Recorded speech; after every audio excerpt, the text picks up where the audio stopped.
Hello, welcome to Ray-ality TV. I'm Raymond Bakari. Today I'm joined by former state representative of Rhode Island House District 35, Spencer Dickinson, who served for 12 years aggregate, first from 1973 to 1981, and then again from 2011 to 2015. He's running in the Democratic primary for Rhode Island's 2nd Congressional District. Rep. Dickinson, how are you today? Great. It's good And to. Ray, Oh, sorry. I just want to say you are doing me a huge favor here because one of the big problems with political campaigns in this country is that some people can buy 100 hours and some people can buy 20 minutes if they're lucky. And you've upped my average just a little bit. You've leveled it out. This is free, and I appreciate it. And I know you're going to give the opponents uh, the same benefit, the same opportunity, but still you're evening it out, and that's the future of politics, I hope. No problem, and it's good to have you on. And yeah, I always like to give every candidate an equal shot on the show. My first question, it's a general one. Why do you want to be the next congressperson for District Two? I think that I bring a lot to it that makes a difference. Today, one of the things that caught my attention and made me decide that I was going to run this year was that I think that we have a lot of disunity in the party and in the whole country, really. And I think that maybe some people who have been around a while and understand the issues can make a change in that. I think if this is the party of pronouns that aren't in our language and tearing down Columbus statues and the open border that's chaotic, we're going to lose some elections. And when we do, we're going to lose some opportunities, such as, some of the important things. And some of them are kind of everyday plain things like Social Security. We're going to lose our opportunity to influence that. Climate change is a very important issue. We need to focus on that. One of my concerns, which I think, unfortunately, a lot of people just shut down thinking about it. We have nuclear disarmament to deal with, and sometime in the next few years, we're going to have to do that. Um, you know, you get to ask the questions, but I just want to let you know, I looked over the list of suggestions that you had, and I noticed your last one was about the state, and I have a couple things to say about that. So, any chance we could do that one first? Um, sure. In a turn of events, I'm gonna ask you right now. What do you think Rhode Island is best known for? All right, good, Ray. You are very flexible. That's what's great about this program. The typical answer is going to be, Newport, the mansions, the tennis, and in the old days, the cup races. That's what we were known for around the world, and Narragansett and the beaches. And that's all true, and it's important. But unfortunately, I've had the experience as a businessman of talking to people outside the state and, maybe on my own trying to promote the economy. And I get back, and you'd be surprised how bad it is. They say, we wouldn't go there. I'm talking about other people who might start a business or run a business here. They say, people are here. That's one thing, but people that aren't here, they've heard some things they don't like. Um, and it's too bad because something that we ought to sort of promote and understand ourselves. We were 100 years ago, we were the richest state. And these are the things that, people don't necessarily think about when they're outside Rhode Island. They don't, if they've heard of Newport, that's what they think about. But we were the richest state. Take a ride over to Tolman High School sometime in Pawtucket. That was built about 100 years ago. And that was the biggest, most expensive school building east of the Rockies. Now, why did that happen? Well, that was because Pawtucket was the richest city east of the Rockies. That's 100 years ago, not really that long. Why? What happened? Well, there are some things, but there's a depression and industry changed. But the point is that we were there and we can do it again. When I was a rep, there are two interesting features of Rhode Island that were in my district in North Kingstown. And one, of course, is the submarine manufacturing plant, Electric Boat. And another one was Brown and Sharp, which at that time, and I remember the saying was that this is the largest and finest machine tool factory in the world in terms of square feet of floor space or production. Unfortunately, they're gone. We lost them.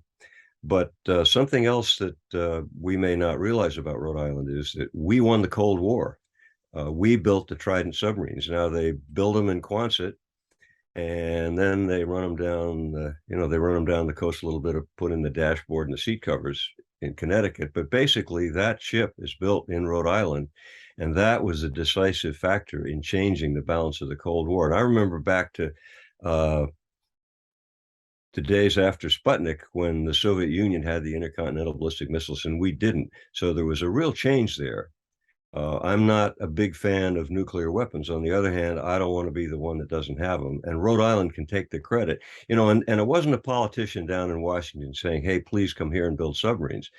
They came here to build submarines because we were the state that had the capability to do it. We had the location, we had the ocean front, but now we're kind of losing it. And I think that this is something that, again, when I think, what do I think about Rhode Island, or what does an outsider think about Rhode Island? One of the things we can brag about today is the fact that we have the first offshore wind towers. And it's a great story until you look into it a little more and you find out that these wind towers were actually built in France. And then to make it kind of more interesting, it's one of the largest banks in the world, give them credit. But the wind towers were financed, the whole project is financed by a French bank, BNP. We don't have banks in this country. We can't build something made out of steel. Well, of course we can, but we're going to have to change and go back to some of that capability.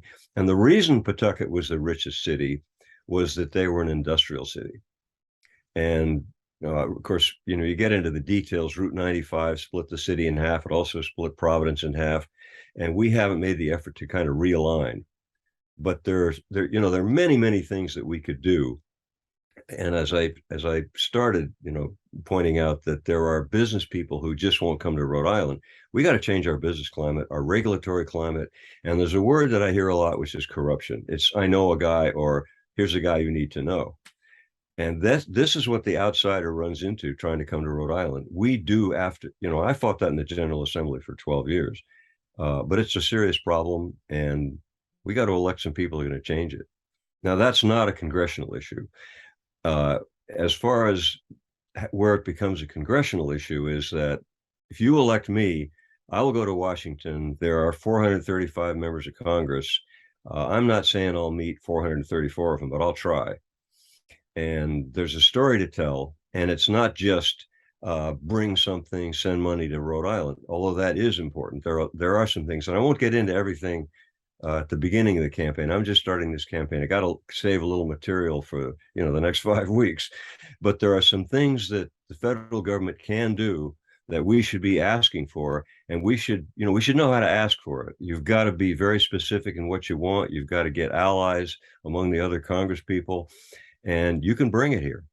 And there's some things we need that we're not getting. Toward the toward the beginning of your answer, some of the things you were talking about, and it was similar to what I had read on part of your website. It brands you sort of as what we would call nowadays as a moderate Democrat, and you were talking about it a bit, but you were talking about the dangers of the party shifting further and further left, and the impact it'll have in this election as well as future elections. It seems like it'll only get worse, and the same goes for the GOP as they go further rightward. I want to ask you this since you're raising the issue. How can the growing factionalization within the party be stopped? Well, voters elect me in the primary on September 13th, and I think that it's important to recognize. I think the voters understand this, and I think they're going to act on it one way or another. And I think as a Democrat, I'm all in favor of the two-party system, and I have no issues with Alan Fung. I think if we get to September 14th, we're going to talk about what the differences are. But I think it's not about whether Alan Fung is different from me. The problem is that there are plenty of people who don't even want to identify as Democrats anymore. And I'm hoping that some independents will show up and help, direct the party back toward the middle. Ray, as a compliment to you, you must have views, but in these podcasts, you're not showing them. You're not leaning on people, and I appreciate that. I'm expecting some tough questions, but when you give them, and every journalist has their views, but I think that you're doing a really good job of bringing out both sides. Thank you. I appreciate that. While we're still talking about the factionalization within the Democratic Party, it's almost impossible. It's not impossible, but it's getting to the point where it's almost impossible to be a moderate nowadays with all the partisan gridlock going on.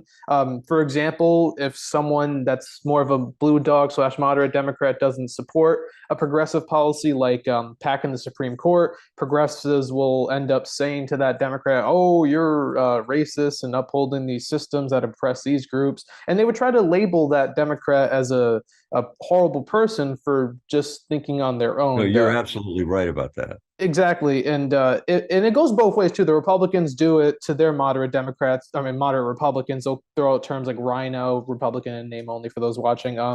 And if elected, you would end up serving with some of those Congress people that are, keen on using those tactics. Are you prepared to take on those kind of fear tactics I'm going to from the make far left? friends with Acacia, with Alexandria Acacia Cortez. So, and I don't think I don't anticipate any problem with that. She has, certainly earned her place in the Congress. She's got elected, and I'm going to be her friend if I can. But I think what you're pointing out is it's almost like you look at a graph, and it used to be that you had the sides, and then you had a big lump in the middle, and then you had the other sides. It's gotten the other way. People have moved out to the fringes. But I don't think that's necessarily the average citizen or the average voter. I just think it's that the people out on the fringes are making more noise. And as you say, yeah, they'll label you a racist. And unfortunately, they've taken a page out of the old political handbook, which says you accuse them of what they look like they are, not what they are, not what they really are. And that's what they're doing. The rest of us, the people that really want to be constructive, need to be tolerant of other people's views. That shouldn't be too hard. I think that's one of the things our country stands for, and it always has. But I think that if we essentially call it what it is, they're trying to marginalize middle of the road people. And then it used to be that the two parties, that one of the great things about the two-party system. Now you need a third party because you need that escape valve. But essentially, the beauty of the two-party systems is that both the parties try to move toward the middle, and you might be able to draw a line down, or there might be some Venn diagram overlap. But essentially, the bulk of the people get represented because the bulk of the people in the middle. And now, as you've pointed out, and when it may be because the progressives, just by nature, are not tolerant and sorry. I was in many ways progressive, and many of my viewpoints would be considered progressive. But for some reason, I'm talking about, say, my recent years in the legislature, I wasn't invited into the room because maybe I wasn't 100%. Well, and that's the only thing they'll accept. I think that's wrong. I think there are too many views in the real world, the real voters and the real citizens, that we can't afford to say you got to be 100% with us or you're nothing. And and from the point of view of the Democratic Party, my job as a Democrat is to help. My job if I get elected Congress, my job is to essentially do that job and not worry about whether I'm a Democrat or a Republican, work for the people. But my job as a Democrat is to find and support, and this goes if I'm not a candidate, it may say I'm a member of a town committee, find and support Democratic candidates. And the Republicans do their job and we end up in the right place. And, I think that's something that I can do. I'll continue to do that. I always have done that. We have to support the people that we think are moderate. And I think, ask the voters. Now, a lot of people have gotten disgusted with the political system and they call themselves independents, even though a few years ago they might have been Democrats. And I'm asking you, come out to vote, make your opinions heard, join, go to the school committee meetings, run for school committee if you don't like what's happening in if you don't think the parents are being listened to. So there's a lot of things that people can do, and essentially they have to do it. We have too many problems facing us in this world. We're not living in the America of the 50s where, we had a few problems, but we didn't have any threats. Now moving on to some policies, and I kind of figure you'll differ from a majority of those who are running for the same seat. And one of those that you do definitely differ from what I've heard from others running for the seat is the border, the issues at the border right now. I think you're one of the few Democrats that I've heard not only acknowledge it but also call on action to close it ASAP. I know this might be a loaded question, but what kind of policies would you favor as a congressperson to end the border crisis? Close the border. And we can do that. We have a consulate in every major and most minor cities in this world. And a consulate is a United States government office with a consul general or a consul, a federal employee whose job it is, and they do business issues, but also immigration issues. If you're living, pick a country, I won't name one, but if you're living in any country, you can go to the U.S. consulate and you can say, I'm in trouble here, let me in. And then they put you on a plane and send you to the U.S. Coming here as part of a convoy with 2,000 people and showing up at the border and overwhelming the orderly border process, there's nothing good about that. And, as a citizen of this country, I take responsibility for the 54 people who baked in that truck last month, who were being essentially smuggled in. And we shouldn't encourage that. We're allowing that. And of course, there are issues, and who wouldn't want to move to a country where you can, which maybe your economic system is better. But that's not how we really have to decide our immigration. We can't let it be just the people that are willing to jump in front of the line and maybe walk a little farther or start out a little closer. And Mexico needs to be held responsible. And maybe, and this will be controversial, but as I said, if we got to use the army, what else is it for if it can't defend our borders? We can close the border, and maybe some of the border closing process needs to happen in Mexican territory if they can't cooperate, or if they're not a part of our program. And as I said, we take and always have taken more immigrants than any other country. The only exception would be some kind of a political situation or a war or a flood where you got refugees, and it's a short-term thing. But over time, in an organized, progressive, thoughtful way, we take more immigrants, and we've benefited from the immigrants because, if you understand economics, a kid who shows up here with a high school education, you've saved 18 years of raising that kid, and that accounts for a lot of the strength of our economy. So let's not deny it. Immigrants have improved our economy, especially, in 100 years ago, and still true. But the chaos is the problem. And the reason part of the reason it's a problem is that we're getting blamed for it. It's laid right at the doorstep of the Democratic Party. And we can't continue that because there are going to be people voting us out because they don't trust us. And then, as I said, we lose our opportunity to have an influence and deal with some issues that really are important that we do have to face up to. But closing the border, a president can do it in 4 words. And the 4 words are: General, close the border.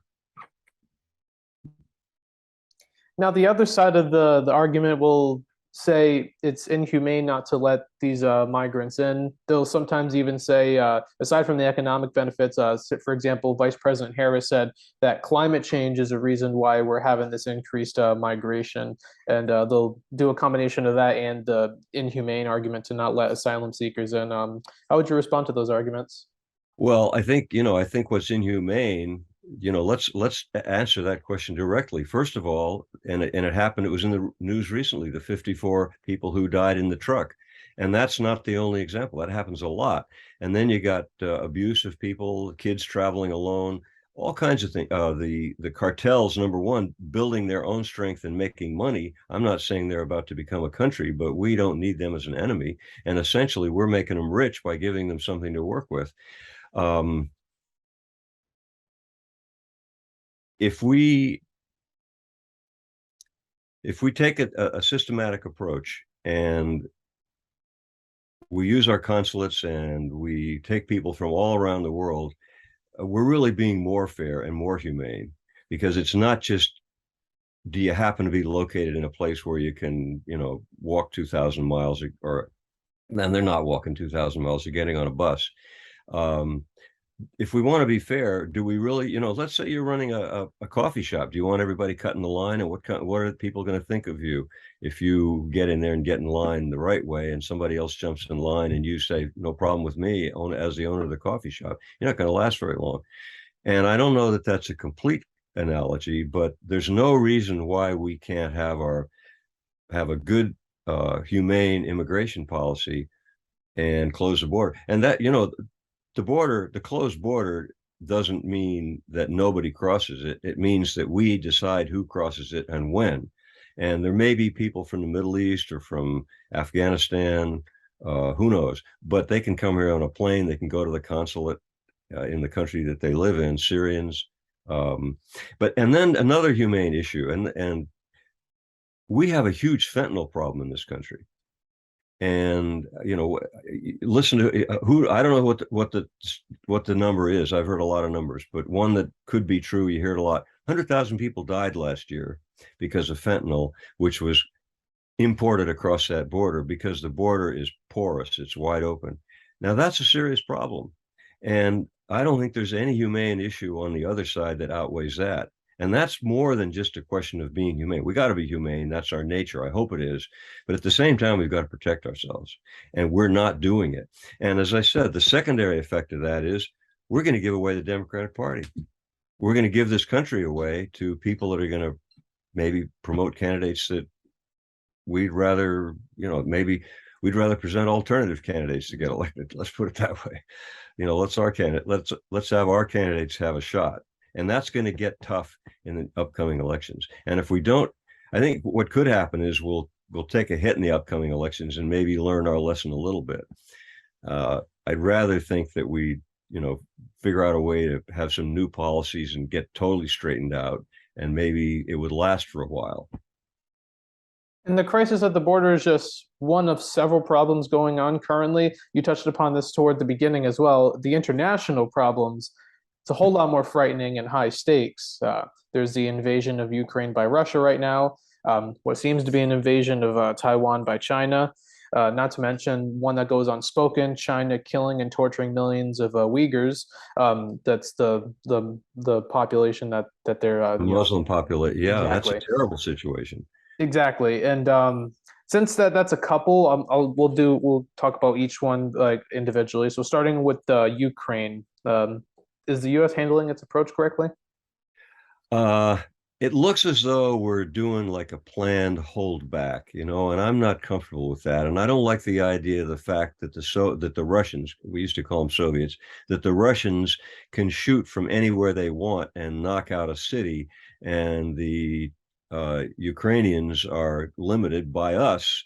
We give them the artillery. We say you can shoot, but don't shoot over that line. So the Russians basically are home free. And the Ukrainians, I think there are 40 million Ukrainians, and I think they said there were 10 million men who could be who were kept from leaving the country, who could become the new military. Ukraine could be the strongest army in the world, and they're motivated, and that's what makes a good army. Whether it's Fidel Castro's army or anybody else's army. If you have the people behind you or the people involved, they can win. And we're going to have to stop being we're going to have to back them up. And we don't know what discussions take place between two presidents. But on the other hand, sometimes you guess what might have happened. And I'm not convinced that we were strong enough when we were telling the Russians not to do this. And I'm not sure, by the way, I don't agree with Nancy Pelosi on everything, but I have great respect for what she just did in going to Taiwan. You can't, and there's a lot, and unfortunately, strangely, this comes from the so-called conservative Republican Party. They're criticizing. They're saying you're taking risks. Well, they say it's a risk to confront a bully. Well, my experience is it's a much bigger risk not to, because eventually you lose. And, if I can just compare the Chinese situation with the Ukrainian situation, Putin is, they're testing us. And he's literally saying things that are extremely irresponsible. He's alluding to the use of nuclear weapons and threatening us in terms of how, what kind of armaments we give to the Ukrainians. And this whole thing about telling us that our that Nancy Pelosi could not go to Taiwan. And that's what the Chinese, basically, our friends, our trading partners, the Chinese, were telling us that our Speaker of the House couldn't go to Taiwan and that there'd be major repercussions if she did. This is craziness. I follow these kinds of things a little bit. And by the way, I was in the Army.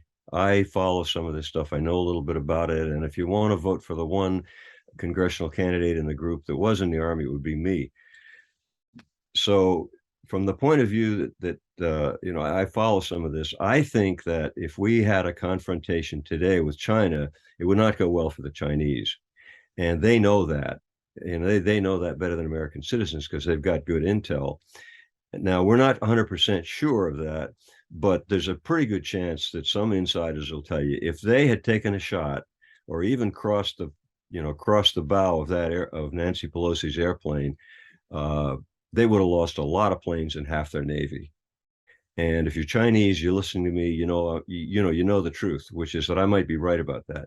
Unfortunately, there's a couple of other aspects to this. Number one, in 20 years or maybe 50 years, that could change. And we have to decide, we have to wonder, are we the new Uyghurs at that point? Because there's many more of them than there are of us, even if you add potential allies like Western Europe. So we got to worry about that. A second thing, which I think is important, a connection to make here, with Putin talking about using nuclear weapons, which is really unthinkable. Americans, people are probably turning off the show right now, not because they don't agree with me, but they just don't want to think about it. But we have to think about it.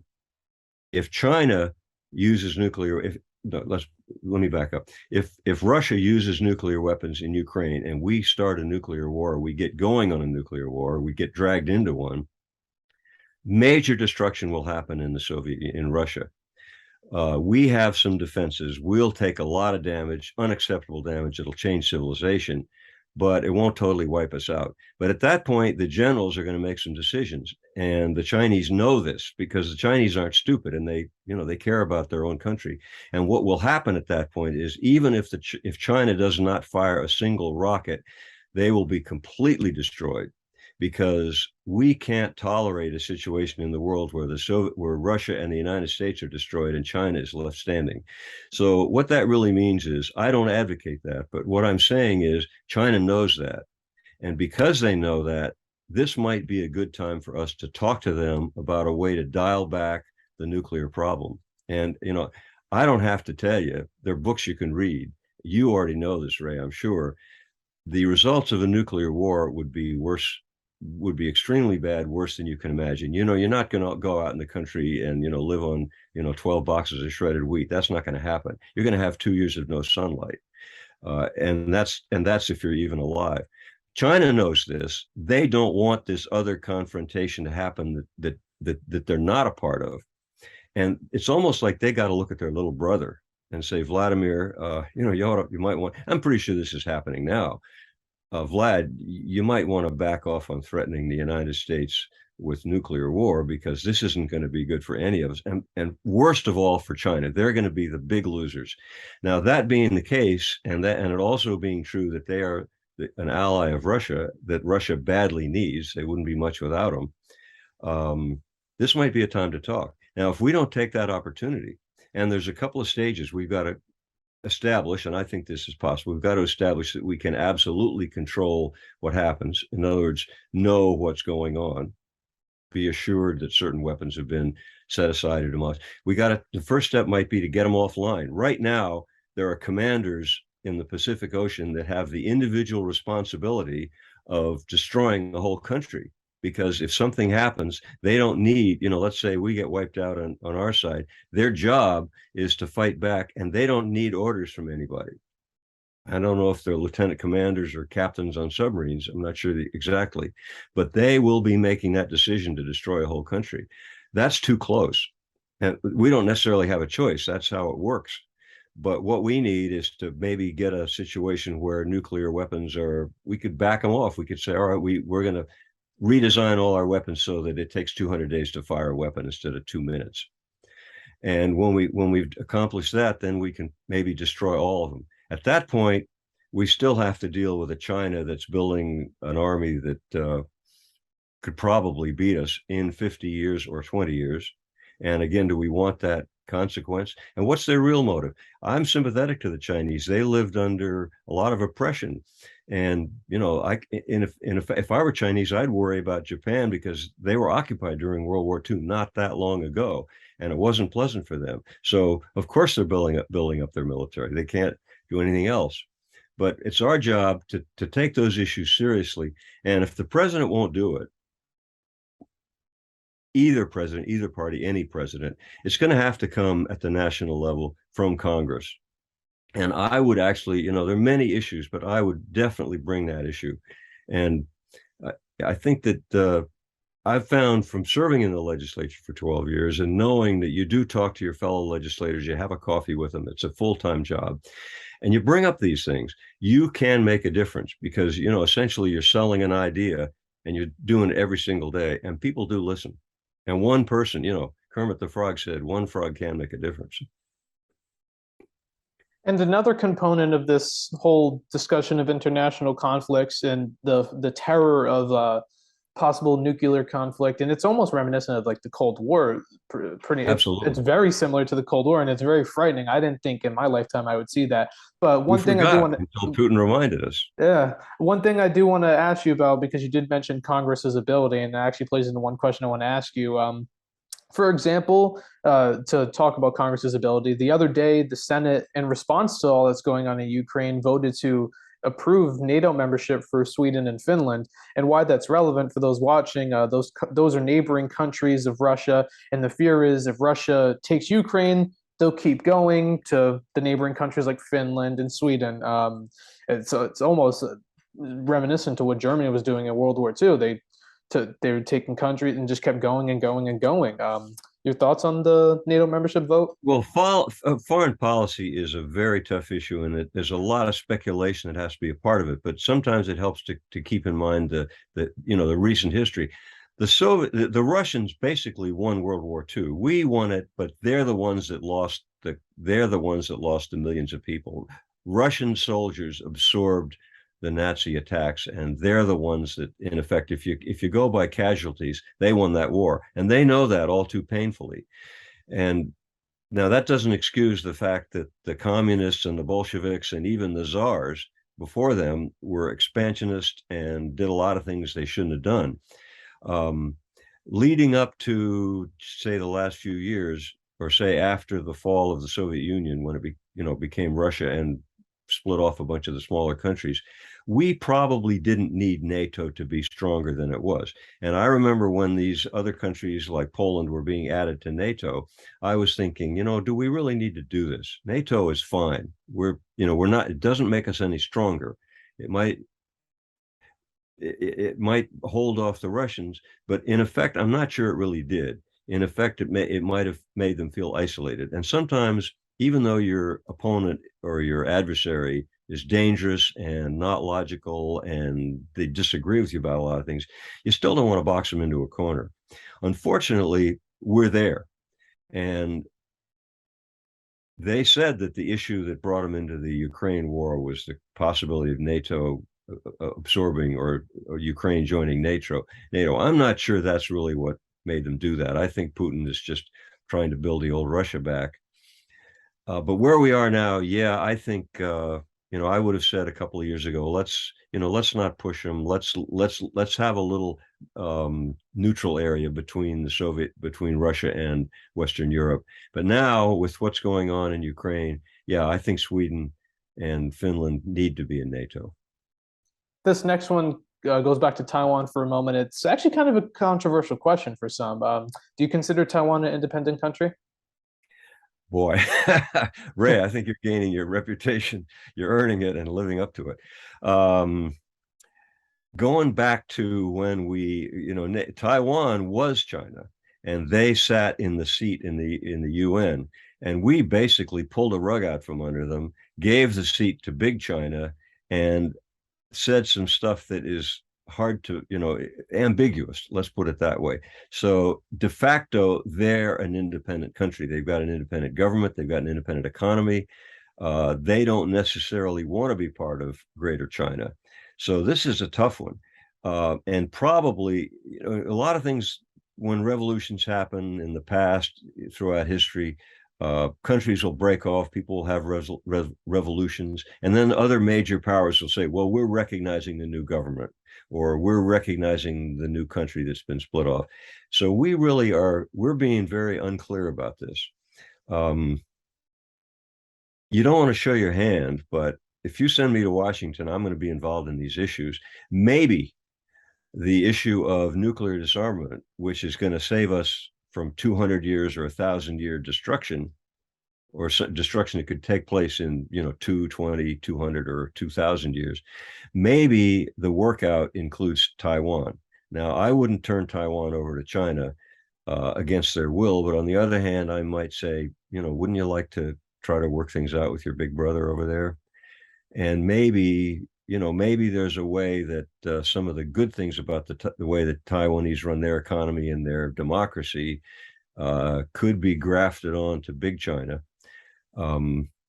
But so I think to answer your question is our policy is not clear. And the president recently said, yes, we would defend Taiwan. And then we've got other people in the government saying we would not necessarily. It's not helpful. We do have a lot of force in that area. We've got aircraft carriers. We've got the British have aircraft carriers, the French. We have planes that haven't been tested.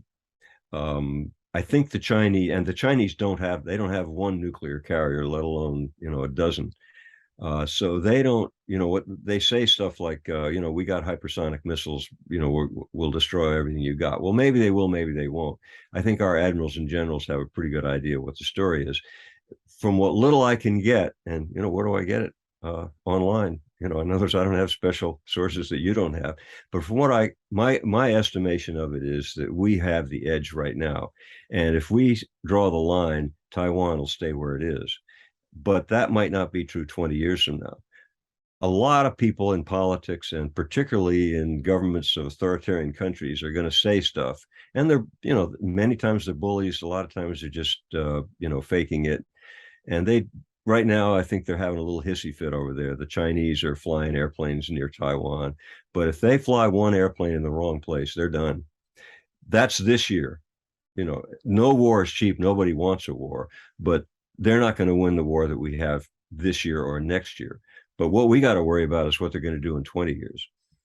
And that's why, probably we need to I think the chip bill is important. We're going to start making chips. We're not going to rely on things outside the country.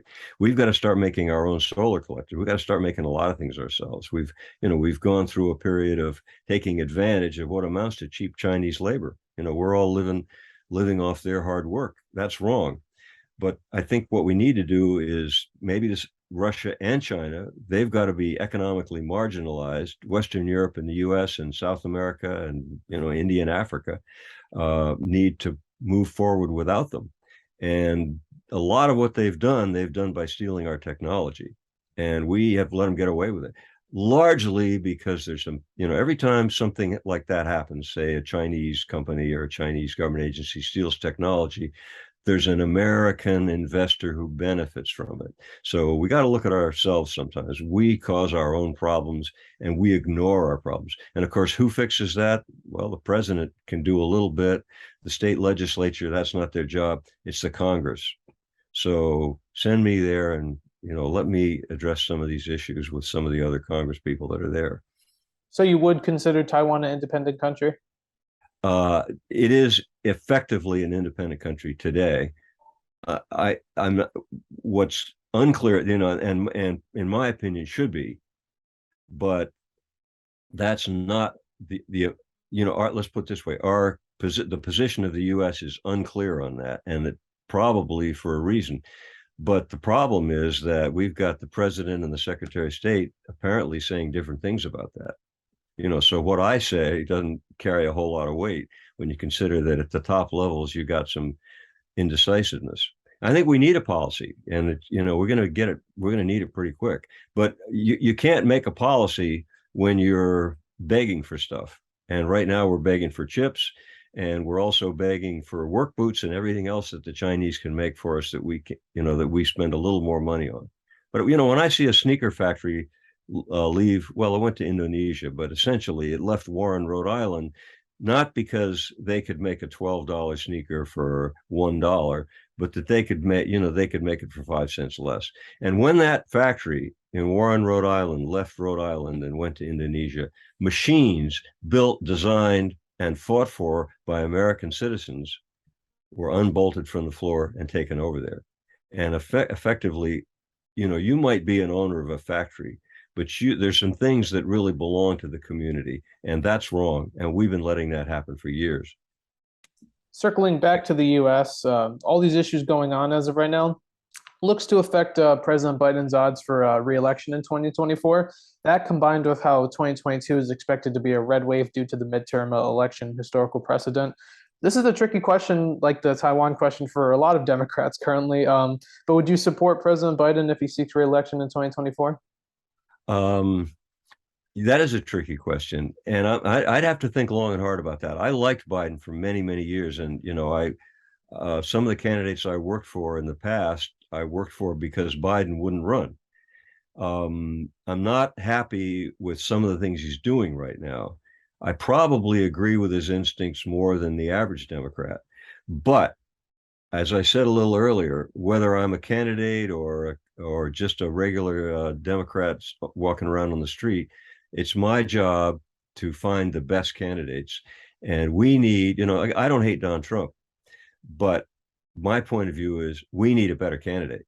And if half the people in this country or 49% of the people in this country think that Donald Trump is their best candidate, we've got to stop and think, okay, why is that? And as Democrats in a two-party system, isn't it our job to have some better ideas rather than just say orange man? Because a lot of people aren't going to relate to that. So my answer to your question is, it might be Biden, but it better be the best we've got.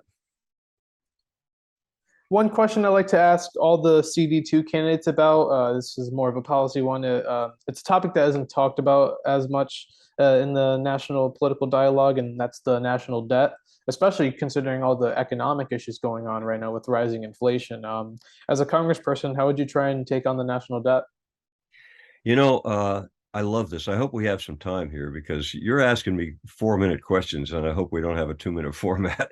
But you're good. We got plenty of time. This is good, and we mess up. We mess up in a big way, and we do it generation after generation. There's an economic theory that if you are facing a downturn in the economy, you borrow money and you do public works projects. That's Keynesian economics. And he was right. And the government does have a role. It's not just business and competition and capitalism, which is a very effective system because it produces a lot of goods, and we're all very rich in this country, whether we know it or not. But Keynes was right. When things turn down, you can level out that curve and save some people and keep people working by borrowing some money and doing public works projects. Unfortunately, in the past, in this country, our politicians get greedy and they want public support even during the upturn, and they're still borrowing money during the upturn, and they're still doing public works projects. In other words, they don't just use it to balance out the drop in the curve, they do it all the time. And as a consequence of that, that's not what Keynes had in mind. He had in mind, when times are good, you pay back the debt. We don't do that. When times are good, we run up even a bigger debt. We're crazy. That's bad policy, bad economics. And I don't know how many people understand economics, and I don't understand, say in the Congress, and I don't know how, maybe they just don't care. And their voters are demanding, bring us something in good times, bring us something in bad times. We have to change that, or we're going to have the same cycle that we keep having, which is inflation. The only way that you fix inflation is put some people in pain and put some people out of work. That's the remedy to inflation. There isn't any other. And the inflationary cycle that we're looking at right now is totally predictable. I can't believe I picked up my paper a year ago and saw that 16 Nobel Prize winning economists said inflation was going to be fine. I said it wasn't. I'm not an economist. Maybe I am. But the thing is that it's not that complicated. And, the average guy that has a business or, picks up a newspaper or even watches TV, they know what the story is. If you spend a lot of money, sooner or later, you're going to pay the piper. And we're doing it now, totally predictable. Sadly, we have about 11,000 teachers and 11,000 state employees retired that deserve a pension, earned a pension, selected their career because a pension was part of their compensation, and they expected that compensation to be paid in actual dollars, not Mickey Mouse money. If you retired from state service as a teacher, when we had a pension, you might know this, many people would remember, in I think it was just November 18th, 2011, day that will live in infamy, Rhode Island reformed the pension plan, reformed the whole pension system. If you retired on that day and you were getting $39,000 a year, I did the calculation the other night. I think it comes to today, to buy that same, grocery bag that you could buy for $39,000, you need 51 or 52,000. Looking at it another way, your $39,000 today is worth about 30,000. In other words, you're being paid back in different money. You made a deal in this currency and you're being paid back in a different currency. And the unions had bargained for cost of living adjustment, COLA. I like the term dollar value adjustment. But the point is that your dollar changes value and people are suffering. Anybody that expected a pension is suffering today. Inflation, totally predictable. 11 years has made a big difference. And in another 10 years or 11 years, this is going to continue. And even in good times, we have inflation. And yet, the people responsible for the pension, supposedly the pension reform was going to establish standards whereby the pension would grow into a responsible number. In other words, be 80% funded. I like 100% funded myself. But the deal was it was supposed to be 80% funded. Well, it's not. Nothing that's happened in the last 11 years has gotten us closer to getting that pension. It's funded at like 55 or 58%, depending on what happens to the stock market that quarter. We're not even close to getting to the point where, you probably know this, but the law was written when pension reform happened that the COLAs would stop until the pension became 80% funded. Again, I like 100%, but that's what the law says. We're not getting to 80% funded. And anybody that claims that they're running that pension responsibly, they've got to answer, and there's a particular candidate I have in mind. They've got to answer, what did you do to that pension in the last 8 years, or Gina Raimondo before you in the couple of years where she had it? What did you do to bring it to 80%? Well, you didn't do it. And we're not getting there. At the rate we're going, it isn't going to get there in 20 years. And that's, and you're going to have people who effectively bargained for and built their career on and effectively accepted less money than they could have in the private sector, who counted on a pension. And they all know this. They know this all too well. And essentially, they're not being paid with in the same currency that they bargained in. And they're being robbed from. So the route to addressing the national debt, you think, would be at first tackling the inflation? Well, I think that we are tackling the inflation, and it's one way or another it's going to resolve itself. But the way it resolves itself is that people get put out of work and in effect give up something. When we do something that involves borrowing, the alternative is to tax, and politicians don't like to tax. In other words, whatever your budget is, it can be $1 trillion, but whatever your budget is, you can borrow or you can tax. And rather than tax, they borrow.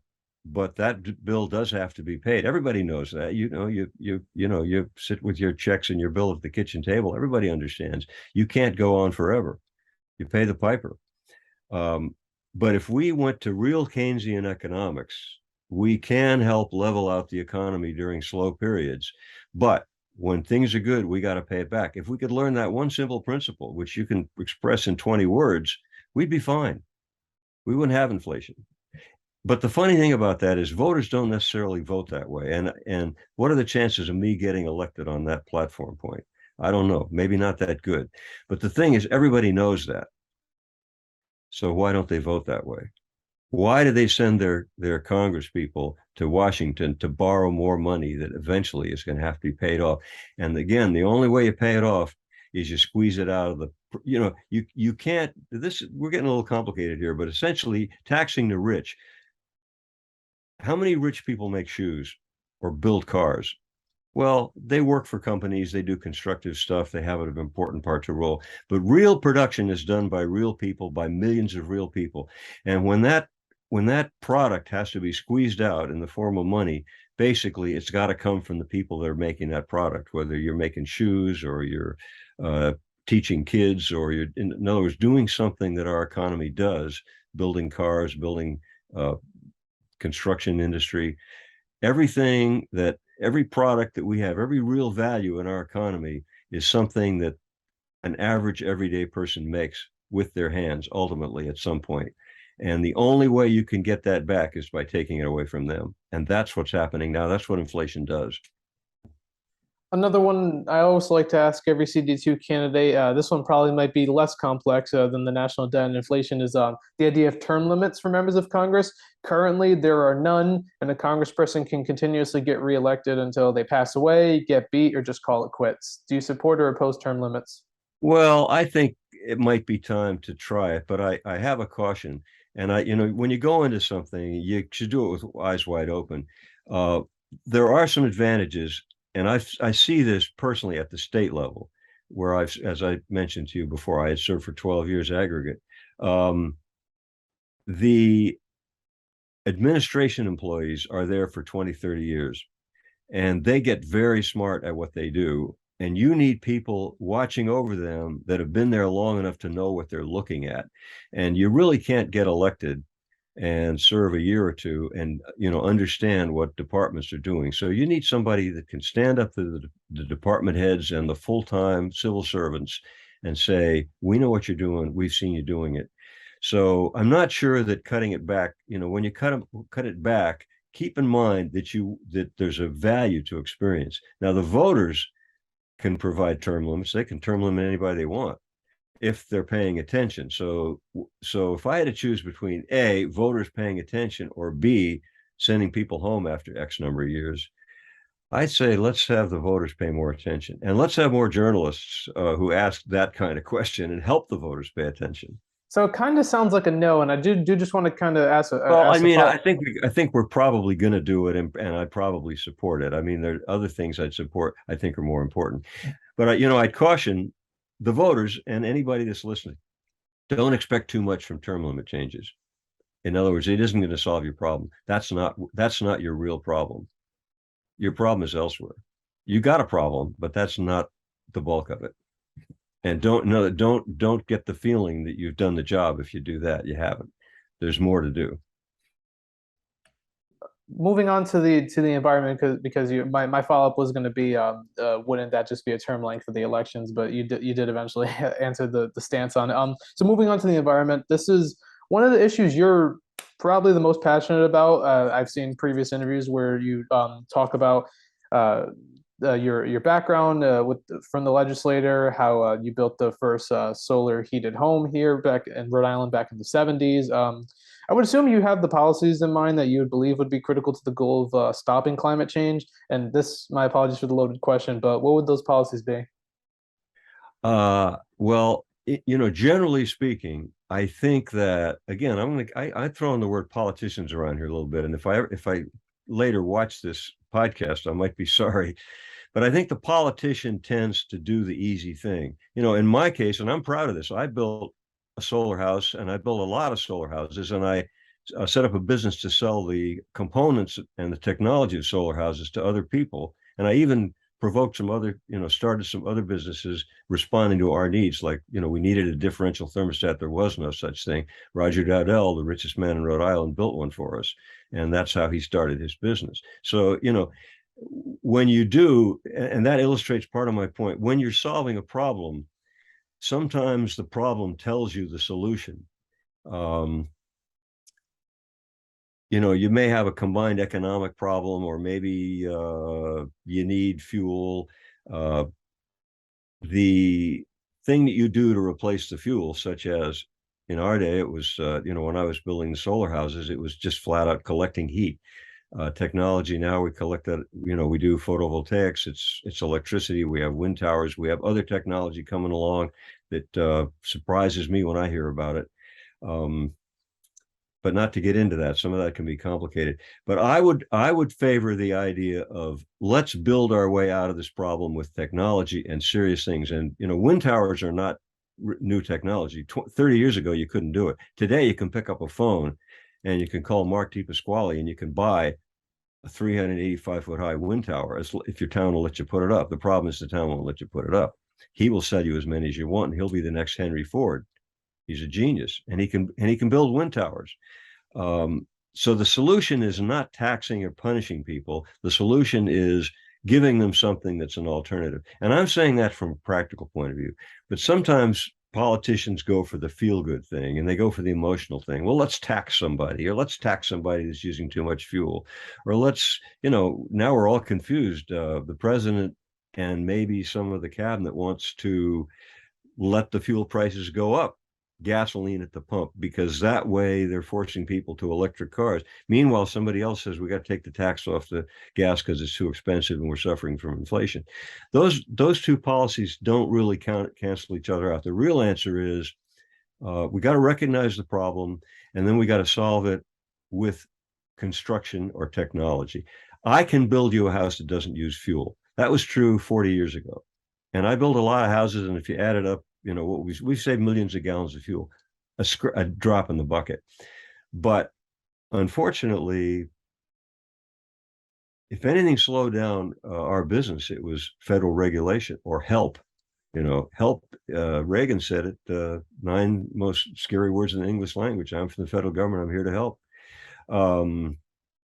And that, that's not 100%. That's not the 100% story. There are things that need to be regulated. There are things that need to be taxed.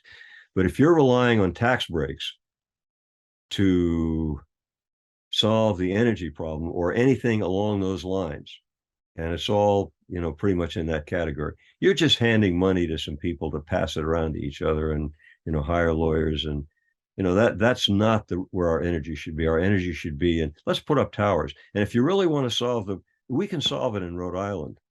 Interestingly enough, Portugal, which is 30 times our land mass and 10 times our population, they did it. They figured out a way in their economy. Now, there's a little warmer there, but not that much. They can go 4 days at a time without any outside or any fossil fuel usage. We could do that in Rhode Island and set an example for the states around us. But in order to do that, we've got to let Mark DiPasquale put up a few windmills. And the town councils aren't letting him do it. He put up one in his backyard in North Kingstown. He's so confident. He's of the engineering that if it fell over, it would hurt his beautiful house.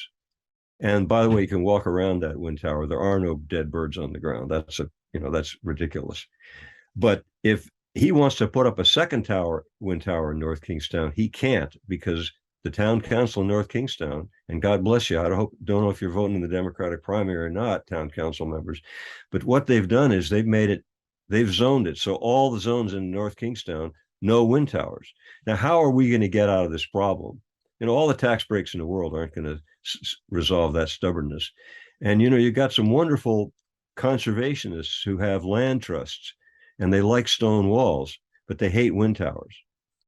And they told me that. And how are you going to, you've got some vacant land and you want to put up a solar farm. We don't want that. We don't want to look at it. Well, wait a minute. Isn't this planet at risk here? So I think that, I think the voters, I'm not sure when the citizens and the voters are going to accept this as a serious problem. But, if you think like me, you're going to say, I think I'll sacrifice that beautiful farm for a field of solar collectors. And maybe I'll let Mark DiPasquale have a 20 by 20 foot cement base for another wind tower, which is not going to fall down. And, you might not like, I happen to like the looks of it myself. I like sailboats. I like what they look like. I'm not sure there's a big difference. I do want to ask about one sort of alternative energy that is probably the most likeliest out of all the proposed climate change aids. I mean, like all the proposed changes to help combat climate change. The likeliest that might get support from across the aisle from the Republicans if you're elected is nuclear energy. Proponents of it tout that it's clean, unlimited, and cheap. Where do you stand on nuclear energy? So the question is nuclear power plants to generate electricity. That's a huge problem.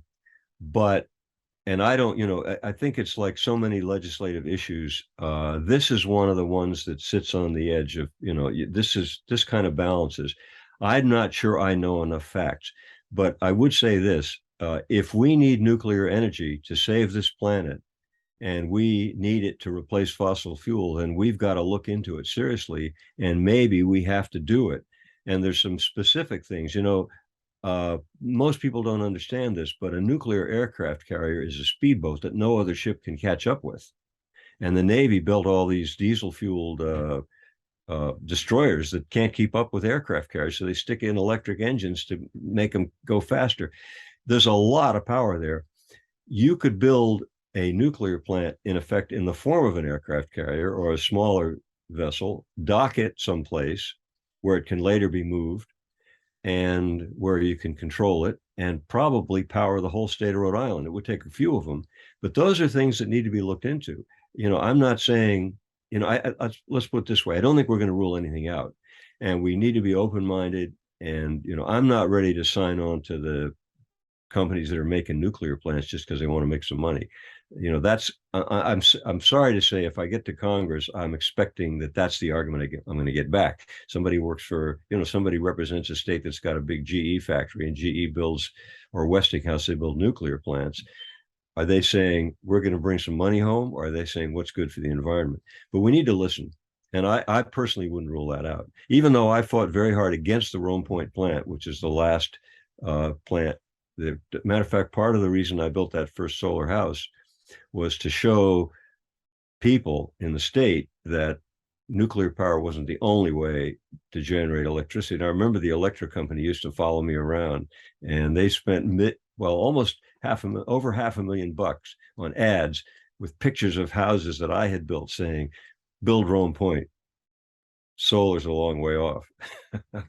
I had trouble with the electric company. They had trouble with me. But it's probably better that we didn't build Rome Point. That was a big issue some years back. It's a place in North Kingstown where they were planning to build, and they were going to build it. But we need to take a fresh look. Yeah, we need to be open-minded, and maybe that's part of the answer. These next couple, are you familiar with the lightning round style of questions? I'm not sure I understand your question again. Like rapid fire questions? I'll hear you. By the way, you want a one-word answer, but you just try to keep it at least okay. I'll allow elaboration for a sentence. I'll see what I can do. Just try to keep these next ones brief. Are you for or against statehood for Washington, D.C. and Puerto Rico? I'm a skeptic. Puerto Rico first, maybe never D.C. For legislation that would add more Supreme Court justices, would you vote in favor of or against it? Roosevelt got in a lot of trouble trying to pack the court. It was a bad idea then. It's still a bad idea. This one, I've asked every CD2 candidate as well. It's about the controversy of members of Congress being able to trade stocks and use loopholes. So if elected and a bill to ban members of Congress from trading stocks hasn't passed yet, can you assure that you won't trade stocks or use any loopholes? I'm not sure I know what you mean by loopholes, but when you say don't trade stocks, you're like a spouse being able to trade because you're going to still reap the benefits off their money. Okay, well, in that case, so the spouse counts as okay. I'd need to think about that, and I'll tell you why. Because you've got 435 people who care about our economy, and they're also trying to do the responsible thing that you ought to do, and I should do, which is put some money aside. And that's one of the things you do with money. You buy American industry. and American industry benefits and you benefit, I'm not sure I want to tell 435 members of Congress they can't do it. So And I'm not undecided at this point. well, I need to hear more, but that may be one of those things where you feel it's like a feel good thing. It's like term limits. It may, you whack somebody and you hurt them a little bit and you feel good, but you're not really solving anything. And who would you vote for speaker if elected? After this last weekend, I would have no hesitation in voting for the courageous woman. However, Nancy Pelosi. But I have faced, you may know this. I've worked under 6 speakers in Rhode Island legislature, and that's a process. That's probably one of the most. The speaker has a lot of responsibility, and picking the speaker or directing who's going to be the speaker is one of the most important things you can do. And I'll be active doing that. I don't know who the candidates are. I don't know what the future holds, but I will absolutely be part of connecting who the speaker is with what the policies are. And when I put my thumb on the scale, it's going to be, let's do what's right for the people and let's tell them the truth, not how can we make a few people rich in the back room. And my final question originally was going to be, what do you think Rhode Island is best known for? But since I put that at the beginning in a turn of events, no worries. I do have another alternate I like to ask. Do you have any hobbies? I think politics is my hobby. I have started a couple of businesses. I'm a home builder. I actually enjoy the work. I've got some roofing. If I don't get, I don't know what I'm going to do if I do get elected. A couple of parts of the roof of my house that need to be replaced, and I'm going to be up there doing it on September 14th. And that's, effectively that is, my work is my hobby. And as I say, politics, I got 4 kids, I got a whole bunch of grandchildren, and just traveling to see them, spending time with them, whatever they happen to be doing. That's what I enjoy. It's an interesting hobby to have. I also have the hobby as well of journalism and politics. Well, I mean, you could guess that one easily. Well, I hope you don't. I hope you don't quit. I hope you stay with it. Unless there's a thing called a transition from journalist to politician. It's sort of like the transition from engineer to manager. I don't want to focus on that right now. Right now, it's from the outside as a journalist, but you never know what could happen Well, the down the great road. thing about being a journalist is that you get a heck of an education being a journalist. It's almost like if you're a serious journalist, you almost don't have to go to college because you're teaching yourself every day. Yeah, that is true. There's things that I've learned so far that I haven't learned in any of my classes yet. That's absolutely true. Rep Dickinson, I want to thank you so much for coming on. It's been an absolute pleasure of mine to have you on the show. Thank you, Ray. I have huge admiration for what you're doing. More people should be doing that. Thank you. That means a lot. And thank you for watching this episode of Ray-ality TV. If you want to see future episodes as soon as they're posted on this channel, please click the subscribe button down below and the post notification bell icon to the right of it. I'm Raymond Bakari, and I'll see you on the next episode.